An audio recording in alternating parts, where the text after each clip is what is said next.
كتاب الله يوم خلق السماوات والأرض منها أربعة حرم ذلك الدين القيم فلا تظلموا فيهن أنفسكم صدق الله العظيم ونحن على هذه الآية الكريمة إن شاء الله من الشاهدين والشاكرين والحمد لله رب العالمين. Para jamaah salat subuh, muslimin muslimat yang dimuliakan Allah Subhanahu wa taala.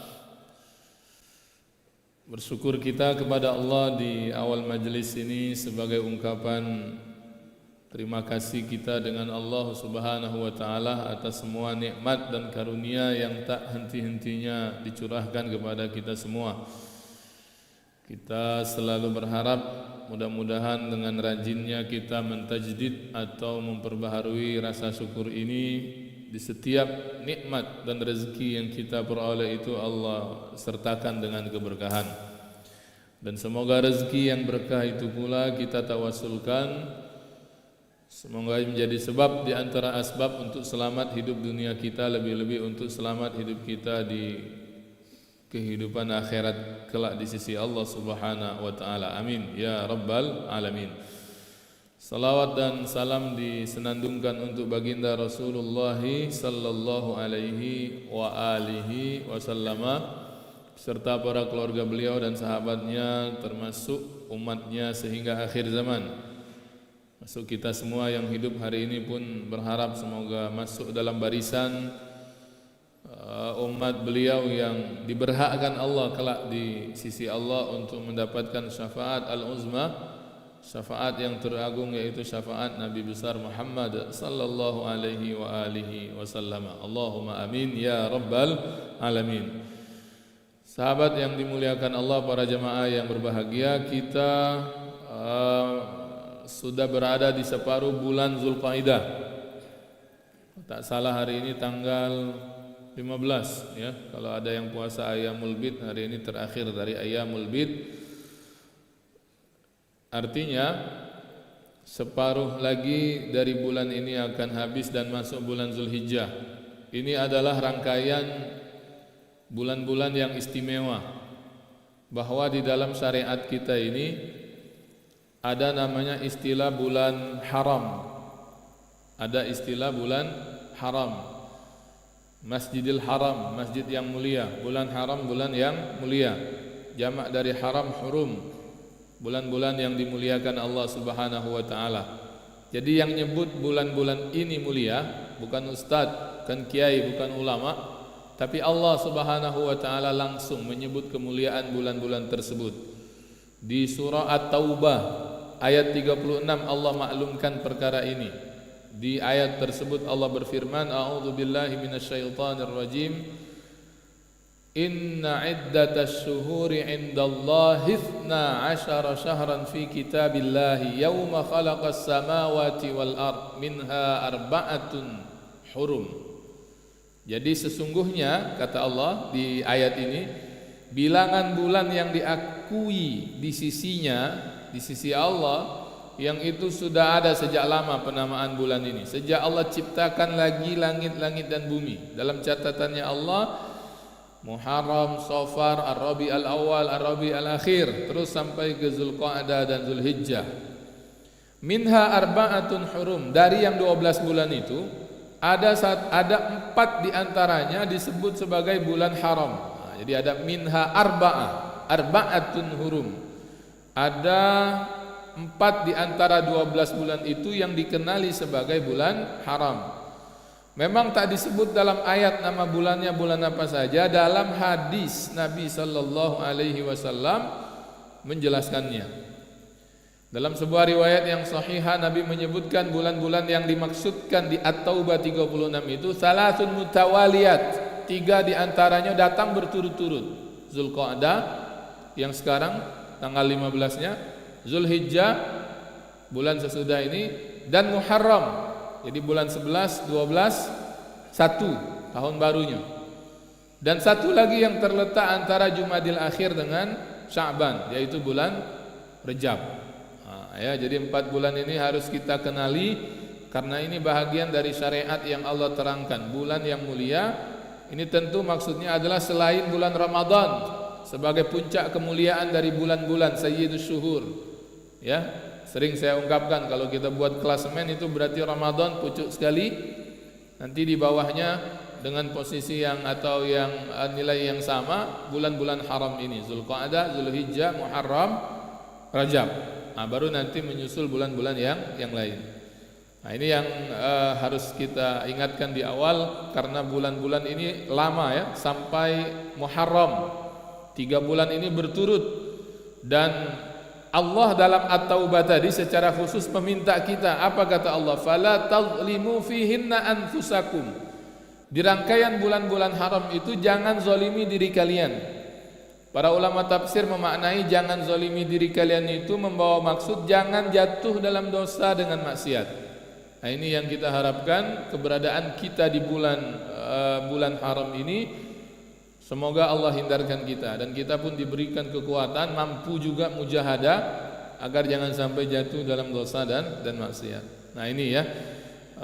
Zulqa'dah secara khusus tidak ada ibadah khusus juga yang diperintahkan Nabi atau dianjurkan, tapi ini bukan berarti tak ada amalan. Semua amalan bahkan menjadi mulia karena bersamaan dengan bulan Zulqa'dah. Nanti insyaallah di bulan Zulhijjah itu baru nanti banyak amalan-amalan yang dianjurkan oleh Nabi sallallahu alaihi wasallam untuk dilakukan ya. Nanti insyaallah mungkin 2 pekan yang akan datang kita bahas khusus tentang sambut bulan Zulhijjah ya. Hari ini 15 berarti tambah 14 29 Zulqa'dah, persiapan untuk sambut Zulhijjah. Tadi itu langsung nak sampaikan hari ini, tapi kita lama dah ngaji tentang sirah nabawiyahnya ya. Jadi kita balikkan dulu ke sirah nabawiyahnya. Jamaah yang dimuliakan Allah Subhanahu wa taala.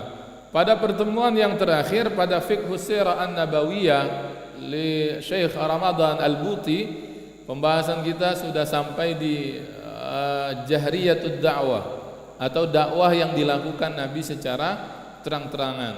Jadi kalau masih ingat dulu waktu Nabi SAW ditasbihkan oleh Allah sebagai Rasul di usia ke 40 tahun beliau, maka yang pertama kali diajak oleh Nabi SAW untuk memeluk agama yang mulia ini adalah lingkaran terdekat beliau, terutama dari keluarga-keluarganya. Wa anzir ashiratakal aqrabin.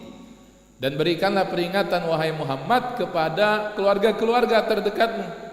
Sama juga sebetulnya macam kita ini ya, prioritas untuk diajak jadi baik itu dakwah kepada keluarga. Walaupun boleh jadi dakwah dengan keluarga ini justru lebih berat dibandingkan dakwah dengan orang lain. Kalau kita dakwah dengan keluarga ni apalagi adik-beradik, sepupu ya, kecil-kecilnya kita tahu ya, remaja-remajanya kita tahu ya. Apalagi agak nakal-nakal dikit masa lalu tuh misalnya, kau ni baru sadar ya, misalnya tu ya, kita ngajak baik ya, padahal kita sudah betul misalnya sudah jadi orang baik, memang sudah taubat, sudah sadar, dan kita ajak orang-orang terdekat kita untuk jadi baik juga. Nah itu, jadi di awal-awal Rasul misalnya jadi Nabi, itu yang diajak itu orang-orang yang terdekat, karena biasanya orang terdekat ini kalaupun misalnya belum bisa nerima dakwah, ya paling tidak mencelakakan ya, harapannya kan begitu. Walaupun bisa jadi juga kondisi tertentu bisa sebaliknya. Nah, ini yang dilakukan Nabi sallallahu alaihi wasallam di awal-awal beliau jadi nabi. Itu yang kita sebut fasihnya kemarin itu sirriyatud dakwah, dakwah sirriyah. Ya, dakwah secara sembunyi-sembunyi. Ada yang masih ingat berapa tahun? 3 tahun dilalui oleh Nabi sallallahu alaihi wasallam. Nah, diajai sikok-sikok, keluarga diajai, kawan-kawan dekat diajai, begitu polanya. Ya, Nabi ajak seru Abu Bakar As-Siddiq, "Bu," katanya. Abu Bakar tadi kan, "Ayo Bu, ada risalah ini, ya risalah langit.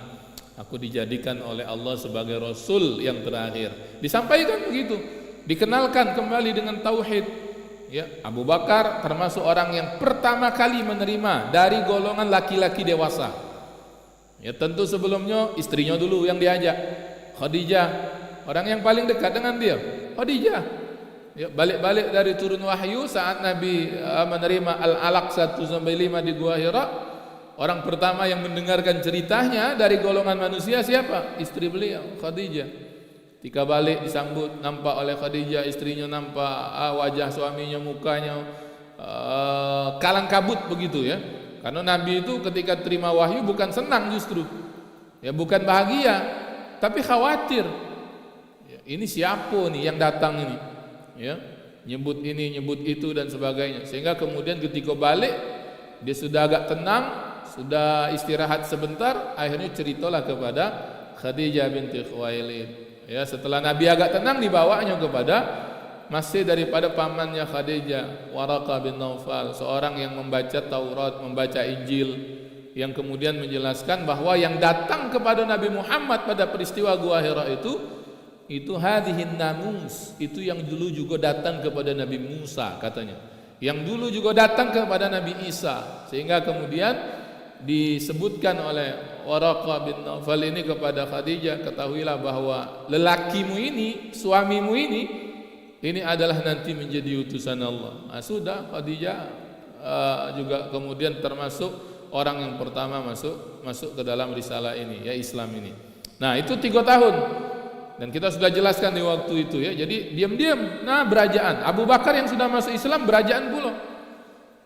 Ya, jadi akhirnya apa? Dari tangannya Abu Bakar, walaupun tidak langsung Nabi yang ngajaknya, dari tangan Abu Bakar masuk lagi ini Abdurrahman bin Auf, kemudian Utsman ibnu Affan, beberapa sahabat yang lain. Kan polanya begitu, diajai. Sampailah terkumpul beberapa orang, ya mungkin bilangan puluhan, baru nanti secara berkala Nabi didik mereka itu dalam sebuah perkumpulan, majelis lah begitu, tapi diam-diam. Ya, makanya ada satu tempat yang ini dijadikan tempat berkumpulnya Nabi di fase itu, fase dakwah sembunyi-sembunyi itu.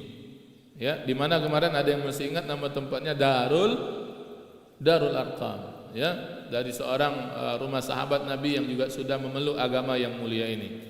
Ya, kalau konteks kita hari ini mungkin yo zaman itu sembunyi-sembunyi ini kan, datang tidak serempak, aman serempak jing uang. Nak kemana kamu berombongan ini? Nah, misalnya begitu, diam-diam. Nah, ya, kalau pakai sendalnya dilepas, bawa masuk ke dalam. Ya, aman dibiar ke di luar, kejingoan banyak uang dalam rumah Arqam nih. Ngapo berkumpul? Ada 30 pasang sendal misalnya, bawa masuk ke dalam. Ya, mungkin praktek ini pada akhirnya ditiru oleh sebagian mungkin kelompok di kemudian hari dan sebagainya ketika berada di fase-fase sirriyatud dakwah ini. Nah, itu sudah 3 tahun ya. Setelahnya baru kemudian mulailah dakwah itu dilakukan secara terang-terangan, dan itu juga sudah kita sudah bahas ya. Setelah itu Nabi cari tempat yang luas ya di Makkah itu, termasuk nanti ada namanya Pasar Ukas. Pasar Ukas itu tempat orang-orang Quraisy Makkah itu berbalas pantun. Itu juga tempat yang favorit Nabi untuk datang ke situ menyampaikan wahyu. Ya, orang Arab itu kan suka berbalas pantun mereka itu. Makanya mukjizat yang dihadirkan bersama Nabi itu Al-Quran diantaranya. Karena Al-Quran itu cita rasa bahasanya luar biasa, ya, melebihi syair-syair Arab yang kemudian digubah oleh orang-orang kafir Quraisy itu. Kan mukjizat Nabi itu disesuaikan dengan zamannya. Nabi Musa alaihi salam, mukjizatnya apa diantaranya? Tongkat baca jadi ular. Ya, ngapo? Karena banyak tukang sihir waktu itu. Banyak tukang sihir, dan kita membaca itu ceritanya, termasuk juga direkam dalam Quran. Salah satu fase di mana kemudian Fir'aun menyuruh tukang-tukang sihirnya seantero Mesir waktu itu, kota Mesir waktu itu, ya, lalu kemudian mereka lemparkan sesuatu kayu-kayu dan mungkin tongkat mereka itu jadi ular-ular. Nabi Musa disuruh oleh Allah lemparkan jadi ular paling besar, makan juga loh ular-ular tukang sihir itu, sesuai dengan keadaan umatnya. Nah, Nabi Muhammad SAW diutus di saat orang itu pandai buat syair. Orang Arab kalau sudah tekato buat syair itu, ya berbalas mereka itu pantunnya itu, syairnya itu. Maka ada satu tempat namanya Ukas, pasar begitu.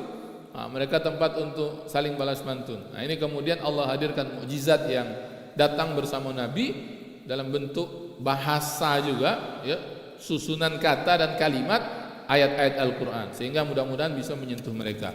Nah, kita masuk dalam bab yang oleh Syekh Ramadan Al-Buti dinamakan dengan bab bahasa kitanya penyiksaan. Apa maksud penyiksaan ini? Konsekuensi dari dakwah secara terang-terangan. Ya, kalau di fase sembunyi-sembunyi, namanya dakwah sembunyi-sembunyi, singitan, ya nggak perlu tahu. Kalaupun tahu mungkin orang nggak perlu regak, tidak perlu regak tuh, tidak perlu ambil perhatian. Biarlah, tidak perlu diambil pening oleh orang-orang yang melihatnya. Tapi ketika dakwah itu sudah terang-terangan, ini kan mulai ada yang terusik. Ya, ketika Nabi SAW misalnya nyebut berhala jangan disembah, berhala dah katik gunung, berhala itu buatan kita, tidak bisa datangkan manfaat, tidak bisa datangkan mudarat. Ada pihak-pihak yang terganggu. Ini loka, ya. Nah, misalnya begitu ya. Ngacau ke yang selama ini jadi tempat kami boleh sesuatu, misalnya ya. Kan Ka'bah itu sudah dikelilingi patung-patung sejak lama itu. Ka'bah itu sudah ada sejak lama. Ya, dan itu sudah dikelilingi oleh patung-patung di saat Nabi SAW itu lahir. Zaman itu, dan kita tahu Ka'bah itu sudah dikunjungi oleh orang ramai jauh sebelum Islam dan Nabi SAW diutus menjadi Nabi. Pada kisah Ashabul Fil itu kan kita tahu ngapa Abraha nak ngancurkan Ka'bah itu. Di antaranya karena dia melihat Ka'bah ini ngapo bisa dikunjungi oleh orang ramai tiap-tiap tahunnya. Lalu kemudian dia inisiatif buat kanisah yang besar, macam gereja yang megah di Yaman tempat dia berada, untuk mengalihkan orang itu datang ke situ baik. Tapi ternyata tidak datang juga orang ke situ. Baru dicarilah sumber masalahnya. Ka'bah inilah sumber masalahnya, maka nak dihancurkan. Nah, tiba-tiba datang Nabi dalam fase terang-terangan itu, ya, dalam fase terang-terangan itu Nabi kemudian meminta jangan sembah lagi patung, jangan sembah lagi berhala, ya. Kan begitu pelan-pelan. Intinya nanti kan patung itu bakal dihancurkan, itu kehendak Nabi itu. Dan itu baru terjadi nanti puluhan tahun berikutnya, ketika dalam peristiwa ketika Nabi balik lagi ke kota Mekah, dalam peristiwa Fathu Makkah, ya, dibukanya kota Mekah dengan selamat. Saat itu tak ada perlawanan dan Nabi kemudian menghancurkan seluruh berhala-berhala yang ada di sekitaran Ka'bah, rumah Allah Subhanahu wa taala itu. Nah, bab penyiksaan ini di antara konsekuensi. Ketika kita misalnya kalau mulai terang-terangan misalnya melawan status quo misalnya, apa status quo itu? Misalnya ada nih sebuah hal yang sudah paten di satu tempat, kita nak merubahnya, pasti banyak yang ngalangi kan? Pasti banyak yang kemudian tidak senang. Apalagi kalau tempat itu mendatangkan keuntungan misalnya, nak kita datangi, nak kita rubah misalnya, banyak yang kemudian menghalang-halangi. Maka itu juga yang kemudian terjadi. Kalau pada fase sirriyatud dakwah, fase sembunyi-sembunyi, Nabi itu kalau sudah pengajian misalnya, ini kata guru kita dulu, pasti pesan ke sahabat-sahabat, jangan sampai bocor pengajian kita ini, ya, cukuplah sampai di sini, kalian juga jangan tampakkan keislaman kalian, ya, kalau lagi ibadah sembunyi-sembunyi dan sebagainya, untuk menjaga itu para sahabat-sahabat yang memang rata-ratanya yang awal-awal itu, yang puluhan itu, yang 20-30an yang nerima awal dakwah Islam itu dari golongan-golongan bawah. Sebahagiannya hamba sahaya, budak. Yang itu kalau ketahuan bahaya bagi mereka itu. Maka nanti kita akan sampai ke bab tentang penyiksaan yang diberikan judul oleh Syekh Ramadan Al-Buti ini. Jadi orang Quraisy itu kan kepada Rasul itu nampak kemudian makin keras seiring waktu. Muhammad ini tidak pacak didiamkan. Nah, begitu lebih kurang ya. Tidak bisa didiamkan, makin melunjak uji mereka mungkin ya. Kata orang-orang Quraisy itu. Ya, dan mereka memang nak frontal kepada Nabi ini, itu maju mundur. Ini kalau kita lihat nanti dalam sirah itu begitu. Kenapa? Karena Nabi Muhammad ini bukan uang sembarangan juga di kota Mekah. Kakek beliau itu yang sudah pernah kita ceritakan, Abdul Muthalib itu pemegang kunci Ka'bah. Pada waktu penyerangan Abraha itu dia yang masih megang kunci Ka'bah. Ya, dan termasuk nasab dari Nabi Muhammad ini nasab yang dimuliakan di tengah-tengah orang-orang Quraisy, ya.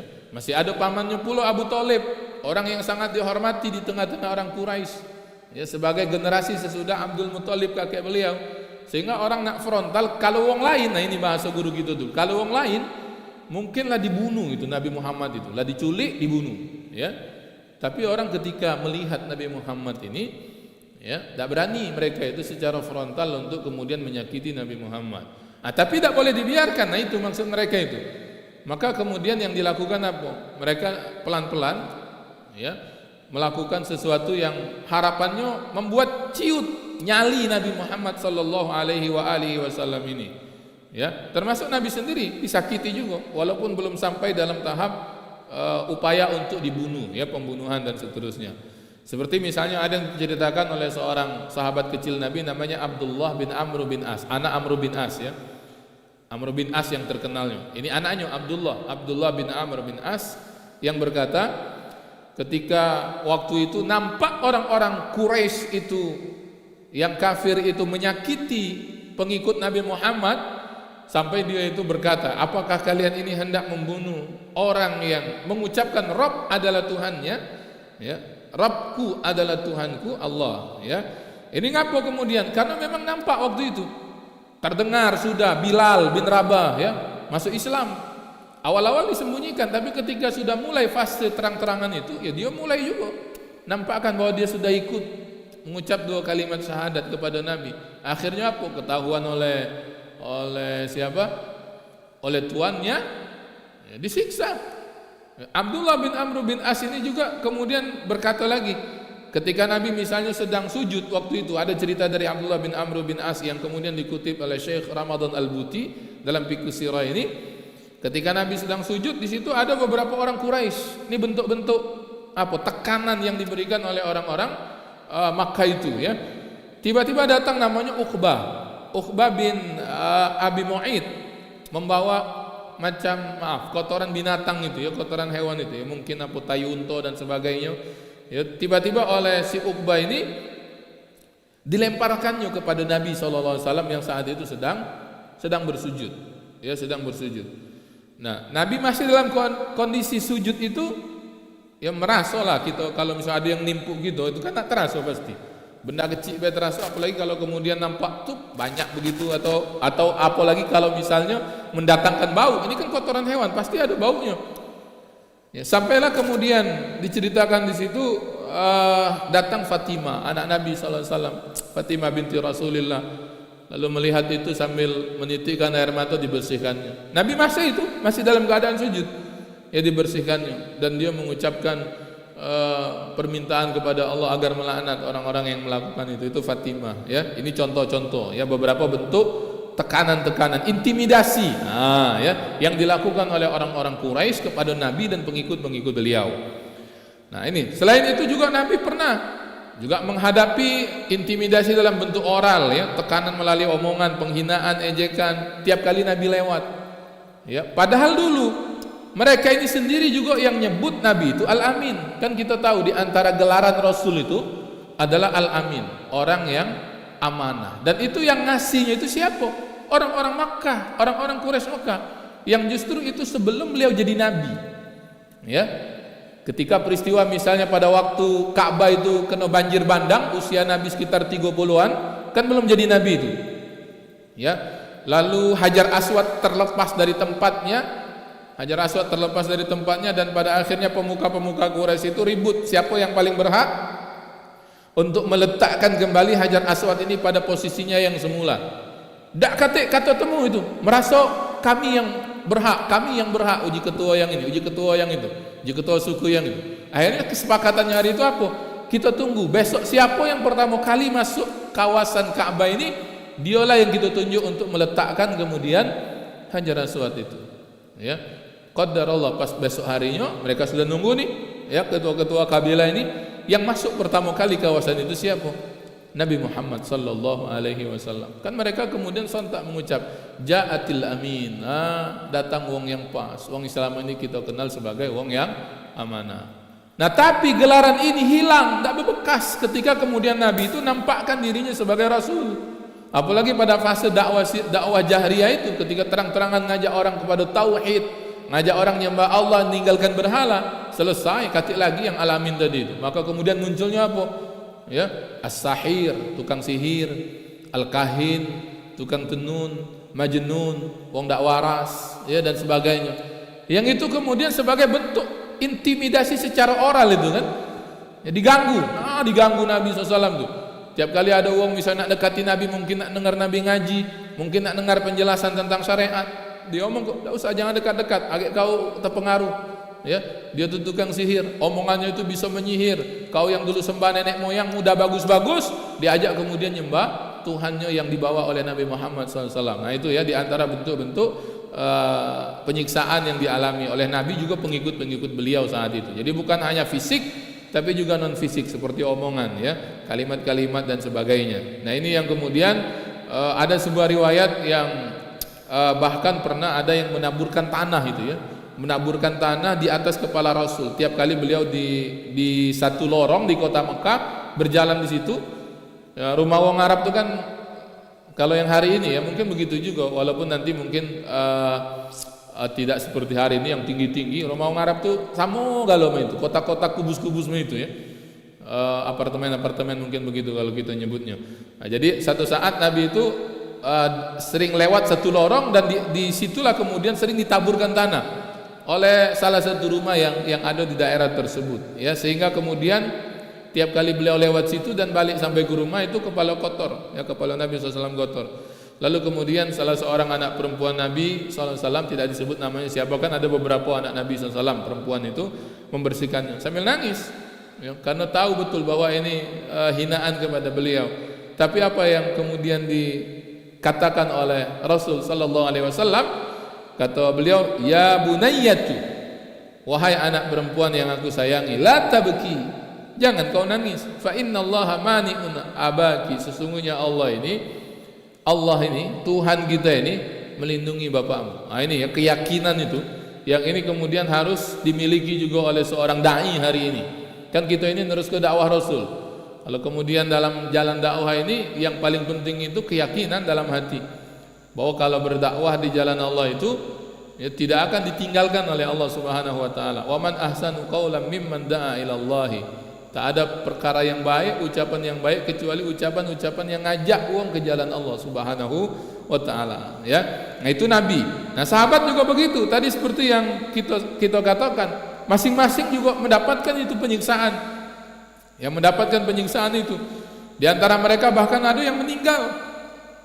Ya, kita mendengar kisah siapa itu? Satu keluarga yang mati syahid pertama kali dalam sejarah umat Islam. Ada yang tahu? Keluarga Sumayyah, ya, sampai meninggal. Ada yang sampai buta bahkan karena dahsyatnya penyiksaan. Nah, tapi kita tahu pada akhirnya kesemua ini tidak melemahkan. Kalau melemahkan, tidak Islam gitu hari ini, kan begitu secara rasionalnya, secara logikanya, mudahnya itu. Tidak melemahkan, justru kemudian menambahkan keimanan pada umat Islam hari itu.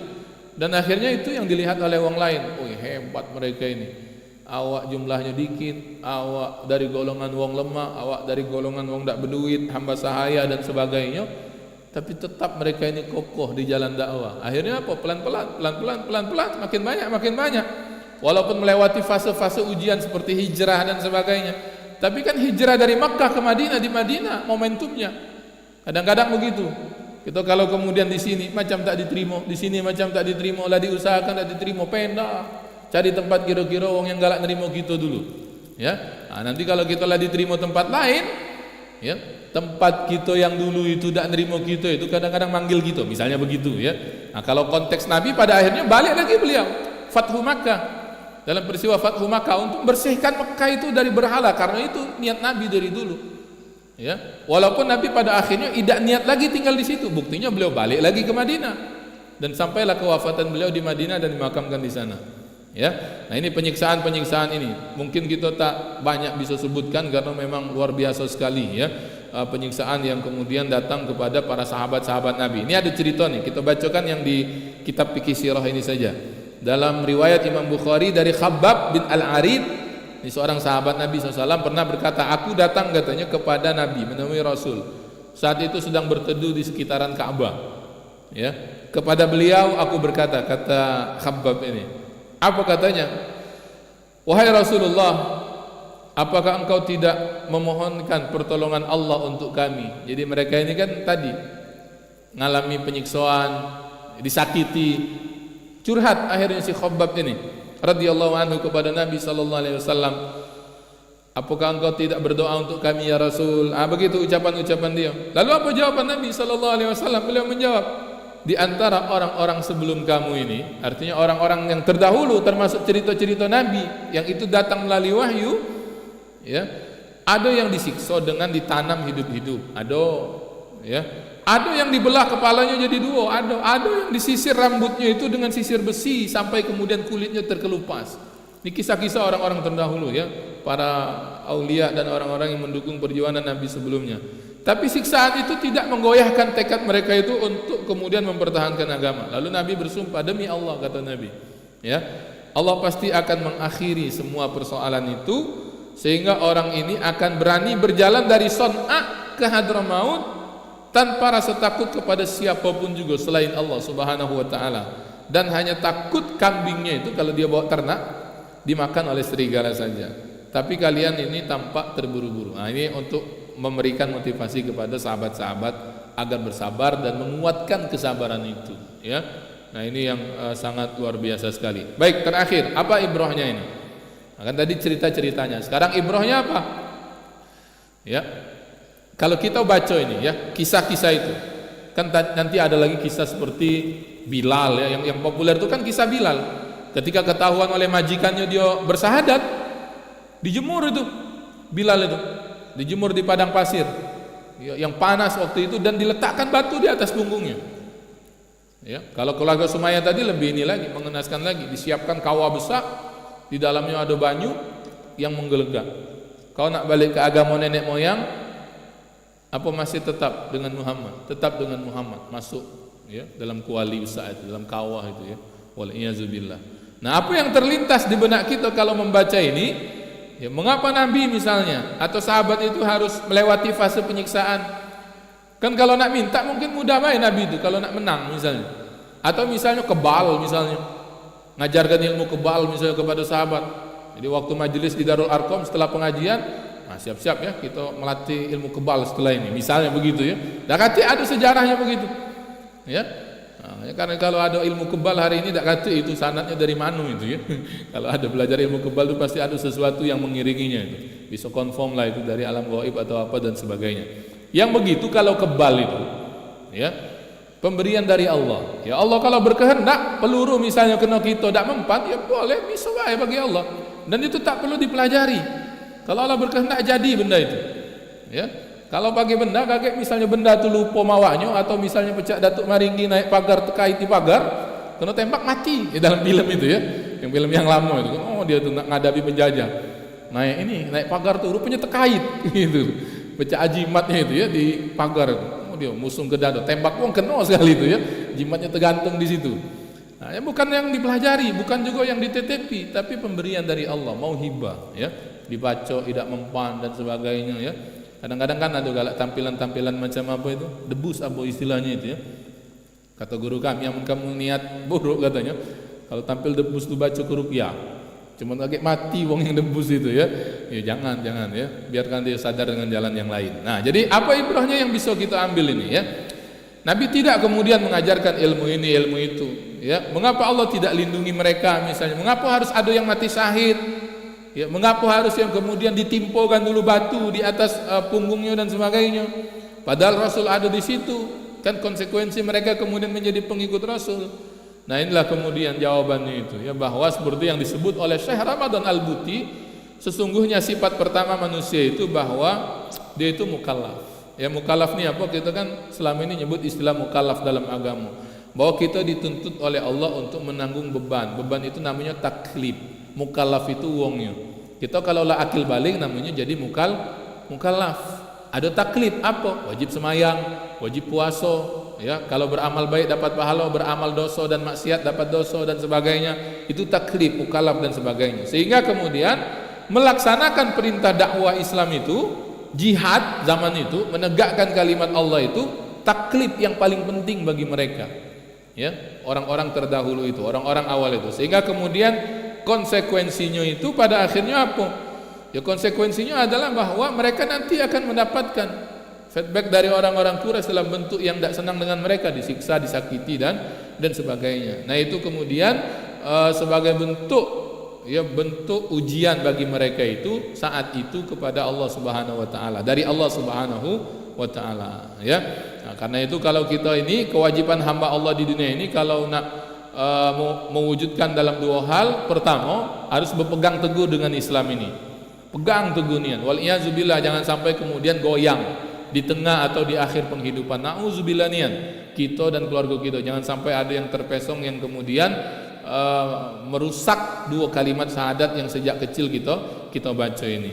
Yang kedua, bahwa ibrahnya itu dalam sesuatu perjuangan itu pasti ada rintangan. Itu pasti, itu sunnah. Ya, sunnah kehidupan. Tak katik jalannya lempeng baik. Sama macam kita juga. Dalam kaitan-kaitan duniawi saya baik misalnya, untuk mencapai sesuatu itu pasti harus usaha. Usaha itu bisa berdarah-darah. Apalagi kalau kita merangkak dari bawah. Sama macam Nabi ini kan merangkak dari bawah. Kita bukan ada apa istilah privilege gitu ya.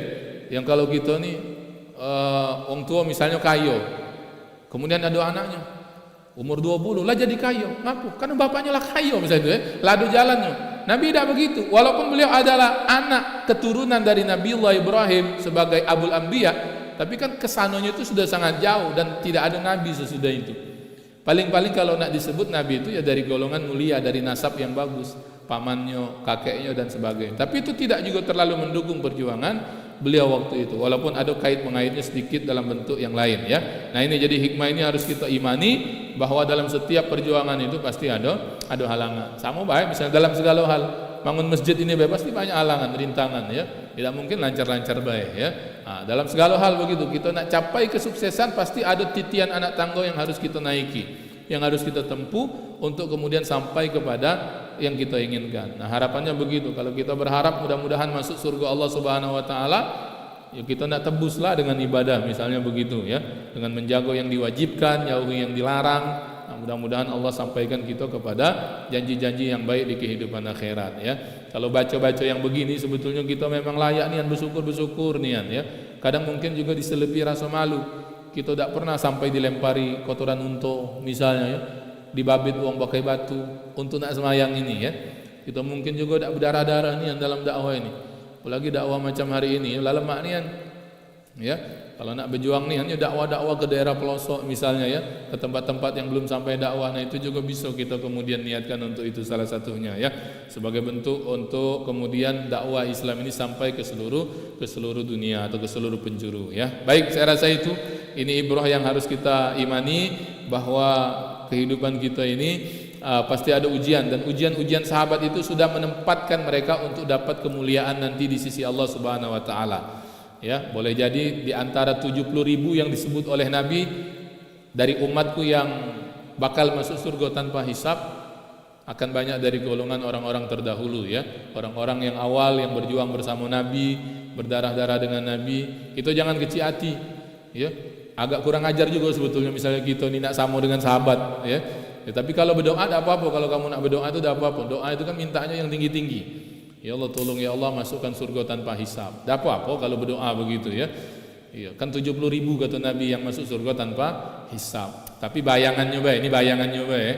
Sahabat-sahabat Nabi yang tengok Nabi, cium tangan Nabi, peluk tangan Nabi, itu baik jumlahnya 120 ribuan.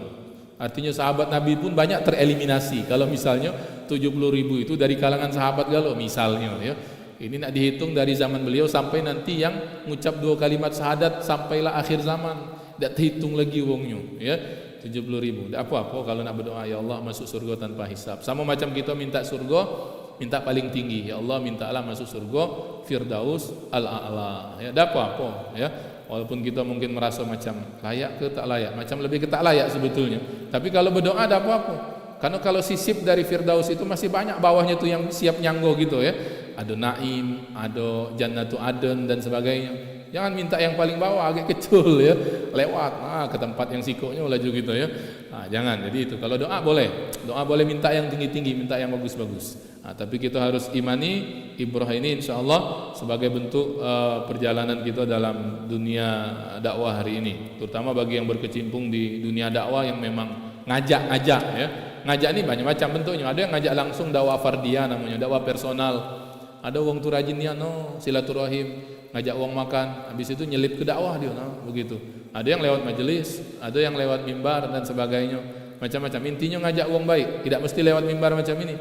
Kalau ini sebentar lebih kepada majelis menyampaikan sesuatu yang sifatnya motivasi dan sebagainya. Tantangan kita nih dakwah itu di luar sana sebetulnya. Ya, ngajak wong yang masih belum baik jadi baik, yang belum ke masjid jadi ke masjid, ya, yang belum taubat jadi taubat, yang belum sadar jadi sadar. Nah, itu sebetulnya dakwah-dakwah yang harus kita lakukan, ya. Dan ini tugas kita, kalau bukan tugas ustadz ya. Kulluna nahnu du'at qabla kulli syai'. Itu ada kaidah begitu, ya. Kita ini dai sebelum segala sesuatunya. Misalnya, Ustaz, aku kan pilot, ya, pilot juga pecah dakwah misalnya. Aku ekspatriat juga bisa dakwah sesuai dengan keadaan dan posisinya masing-masing. Ya, baru nanti kita lemak di hadapan Nabi berhujjah. Nabi, kami teruskan dakwahmu, ya. Wallahu a'lam bishawab. Saya rasa itu, Ada tak pertanyaan tentang penyiksaan ini? Tak ada, ya. Insyaallah mudah-mudahan bisa diambil ibrahnya. Bisa diambil spiritnya itu terutama untuk kita masukkan dalam perjuangan dakwah hari ini, ya. Semoga Allah Subhanahu wa taala kumpulkan kita bersama Nabi mulia Nabi Muhammad sallallahu alaihi wasallam di dalam surga Allah Subhanahu wa taala. Ada tak pertanyaan? Iya. Sebab aku nak nyiapkan ini dulu untuk dibutuh dulu laporan ini. Nah, ini caknya memang banyak rintangan ini yang nak bertanya nih. Jangan Pak Haji. 16 menit lagi, Ustaz. Oh, lama lagi? Lupa saya. Pertanyaannya pertama bagus dilanjutkan lagi. 16 menit ini. 16 menit lagi, ya? Bagus dilanjutkan lagi. Oh, ya, lanjut lagi, ya. Yang kedua, Ustaz. Ya. Kalau kita lihat sejarah tadi bahwa yang punya peran besar masuk Islam ini, selain tadi dijelaskan Abu Bakar, adalah hamba-hamba sahaya, orang-orang marginal lah, serabutan kalau di kita ini kira-kira. Jadi kita sebetulnya patut apresiasi kepada kelompok-kelompok yang serabutan ini. Nah, oleh karena itu mungkin dakwah itu lebih ditekankan kepada kelompok-kelompok ini. Kalau melihat dari ibroh pelajaran yang lalu itu baik, Ustaz. Masih. iya. Kalau ngajak yang pakam-pakamnya agak sulit, Ustaz. Wah, kami ada gawi, kami ini. Kira-kira. Terima kasih, Ustaz. Assalamualaikum. Iya. Baik. Oke. Tidak lambat suruk di sini, ya. Memang 6.15. Lupa, ya. Baik. Bab tentang penyiksaan ini, ya, dimasukkan oleh Syekh Ramadan Al-Buti karena memang ibrahnya luar biasa tadi, ya. Pada akhirnya kita bisa lihat memang yang awal-awal generasi sahabat menerima dakwah ini, kita nyebutnya as-sabiqunal awwalun. Nah, bahasanya begitu, ya. Founding father lah kalau sesuatu itu, misalnya yang lain-lain kita sebut, itu banyak dari golongan kelas menengah ke bawah. Karena biasanya lebih cepat mereka itu denger, lebih mudah denger, ya. Biasanya begitu. Itu yang kemudian, walaupun tidak mesti juga, ya, dari golongan yang parlente misalnya atau yang mewah, Abu Bakar, ya, itu termasuk yang awal, bahkan terawal nerima dakwah Nabi sallallahu alaihi wasallam. Ya, hanya saja mungkin Nabi itu milih-milih dulu, namanya siryatud dakwah. Sama juga baca kita nih, kalau misalnya nak nyari wong deket, misalnya kita nih dilantik ketua apa baik? Kan perlu pasukan ini, kan? Perlu sekretaris, perlu bendahara, perlu bidang-bidang. Kan kita nih jingok itu loh, ini siapa yang kira-kira pacak diajak. Nah, lebih kurang begitu Nabi SAW. Sebetulnya Nabi berharap keseluruhan level jenis orang itu, strata kehidupannya, menerima dakwah itu. Justru kemudian bisa jadi kalau yang kena itu orang-orang terpandang lebih cepat lagi, tapi sunnah dakwah itu akhirnya dijalani begitu. Karenanya Nabi ketika mulai fase terang-terangan itu langsung sering mengumpulkan pembesar-pembesar Quraisy. Termasuk kita sering baca yang surah Abasa itu kan nanti asbabun nuzulnya kan ketika Nabi sedang mendakwahi tokoh-tokoh Quraisy itu, dan itu sering dilakukan Nabi, walaupun pada akhirnya sering dilecehkan, Nabi itu sering dihina dan sebagainya, ya. Nah, ini yang kemudian kita bisa saksikan pada akhirnya Nabi melihat orang-orang tertentu, person-person tertentu yang pacak untuk diajak dulu. Kalau kita dalam berorganisasi yang penting om nih galak diajak begawi, misalnya begitu kan.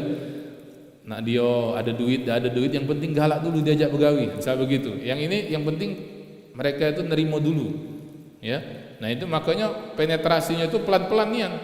3 tahun itu ya belum banyak, pada akhirnya sekitar itulah 20-an 30-an atau bahkan lebih sedikit dari itu yang menerima dakwah Nabi sallallahu alaihi wasallam. Ya, karena memang jalannya harus begitu pelan kan. Nah, ini yang kemudian dijalani oleh Nabi sallallahu alaihi wasallam. Ibrahnya mungkin tadi bahwa memang pada akhirnya orang akan melihat, oh, Islam ini ya memang agama yang datang dari Allah. Kalau misalnya lah banyak wong yang terpandang, misalnya kaget khawatir, oh ini karena mereka kuat baru bergerak, wong kayo lah banyak melok, misalnya begitu ya.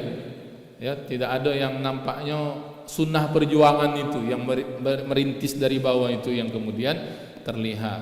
Orang kan melihat itu bagaimana kemudian Bilal yang semestinya kalau uang biasa-biasa baik cukup mengucap aku balik ke agama nenek moyangku, kan begitu baik kendak tuannya itu, sehingga kemudian tidak bakal disiksa lagi. Tapi makin disiksa makin kuat dia nyebut ahad ya. Nah, itu viral itu kalau zaman hari ini, zaman itu ya viral itu ya di kalangan orang-orang Quraisy. Kekuatan seorang Bilal yang cuman hamba sahaya ya, tapi tetap teguh mengucap ahad itu. Ngapunian Muhammad ini pacak mentuk uang sampai sama itunya. Nah, begitu kan, kagum wong tuh akhirnya kan. Kalau uang kemudian jadi hebat karena pasokan dana misalnya, wajar aja uang banyak lokak. Asak begawi, lah siap, asak begawi, dana ada dan sebagainya kan. Lemah yang main itu. Ya, lancarnya gawi misalnya. Tapi ini betul-betul dari bawah dakwah Nabi itu. Kan orang melihat ini apa yang sampai kemudian keluarga Sumayyah ini, sekeluarga itu. Kecuali yang terakhir nanti itu yang itu ada kisahnya sendiri memang ya. Yang sampai kemudian mereka itu tahan kemudian mati. Ya, tahan mati. Padahal cukup mereka ngomong, ya sudah kami balik ke agama nenek moyang kami baik. Ya, selesai. Selamat mereka itu.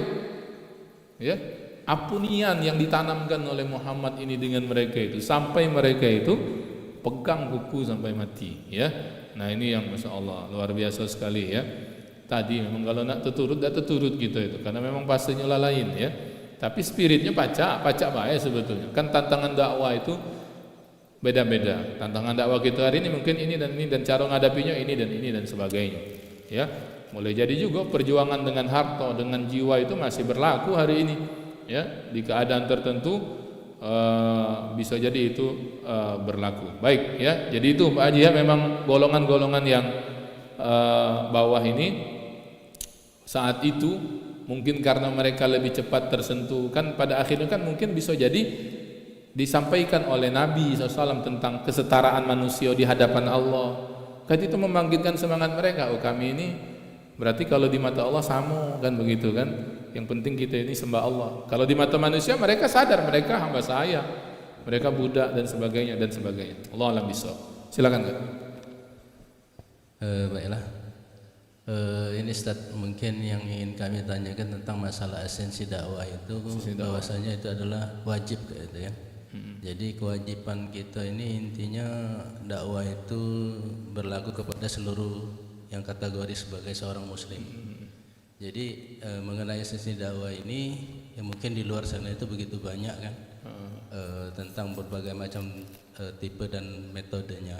Nah, ini bagaimana tentang yang mungkin sebagian dakwah yang kepada badan-badan tertentu, misalnya di eksekutif, di legislatif dan sebagainya. Apakah itu juga wajib Ustaz kira-kira seperti itu? Karena ada sebagian yang berkategori ada partai dakwah, ada partai Islam, ada partai nasionalis dan sebagainya. Tepatlah Ustaz. Assalamualaikum warahmatullahi wabarakatuh. Assalamualaikum. Oh, ini pertanyaan anak 2024 nih aneh. Hati-hati jawabnya ini. Minta tolong dulu siapa baca moto kan. Mungkin dari samping ini kayak biar kejingoan jamaahnya, sebab tidak boleh kami dewean. Jadi bagus sekali pertanyaannya ya tentang dakwah. Jadi dakwah itu tadi kaidahnya tadi kita sebut. Nahnu du'at qabla kulli syai'. Kita ini harus sadari bahwa kita ini dai galau. Dai itu artinya yang nyampai ke dakwah. Sebelum segala sesuatunya, artinya sebelum kita ini jadi ekspatriat, sebelum jadi teknokrat, sebelum jadi apa lagi guru, ya. Jadi bukan ustadz baik yang dai itu. Kalau dai, bedakan antara dai dengan kodi, faqih misalnya. Kalau kodi, faqih namanya kodi, hakim misalnya ya, yang memberikan fatwa itu tidak baca masing-masing, ya, tidak baca masing-masing. Tapi kalau dai, setiap kita baca, maaf Pak, itu sekali itu motonya. Kalau dai itu segala wong bisa, asa yang diajak itu bener gawinya ya. Ngajak wong semayang, kan cukup gitu tuh, payu semayang perintah Allah. Lah pacak itu jadi ngajak wong.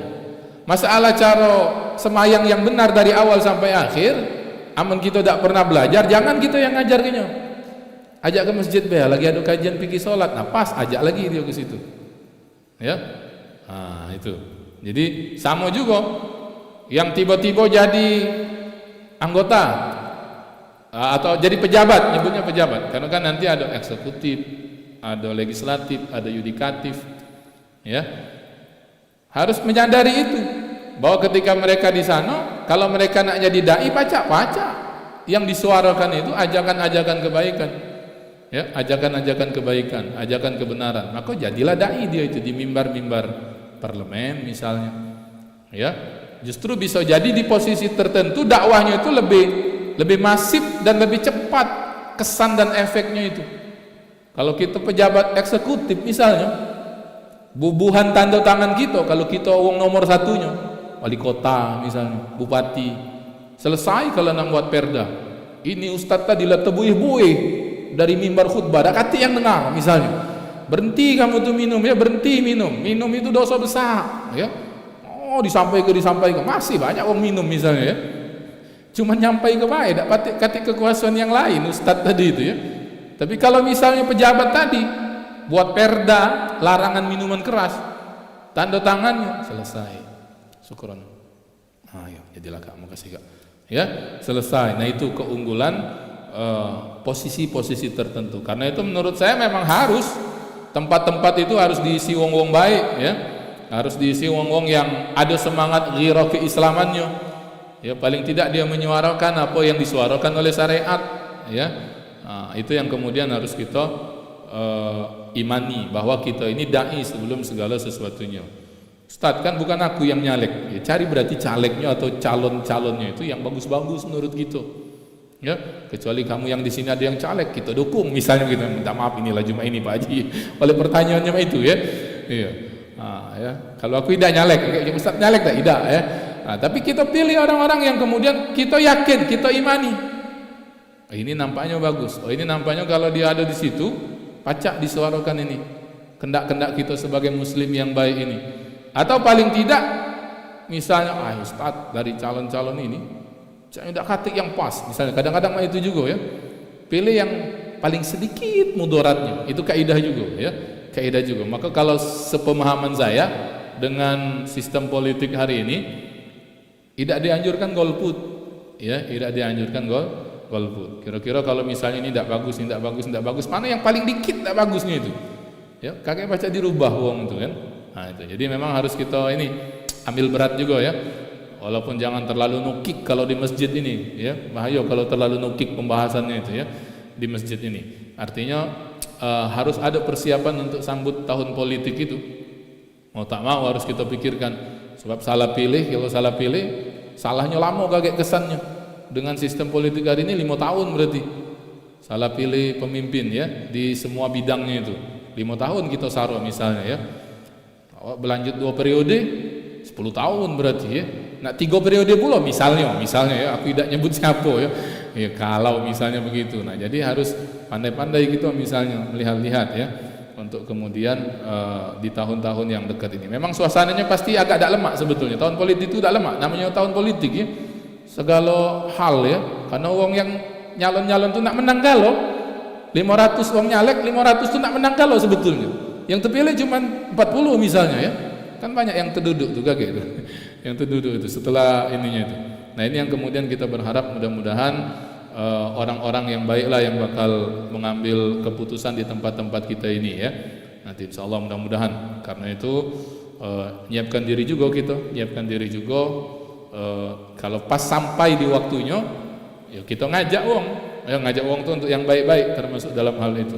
Tidak boleh memang dipisahkan ya. Politik, ekonomi, sosial, sama kalau itu bahagian-bahagian dari umat Islam. Tidak boleh dilepas. Kalau kita misalnya tidak boleh politik itu, berarti ekonomi tidak boleh juga disinggung dengan Islam. Berarti sosial juga jangan sebut-sebut Islam, kan begitu. Ini yang saya pahami ya. Baik, saya rasa itu. Semenit lagi. Kan belum salawat. Masih dapat tanya kamu? Oh tidak.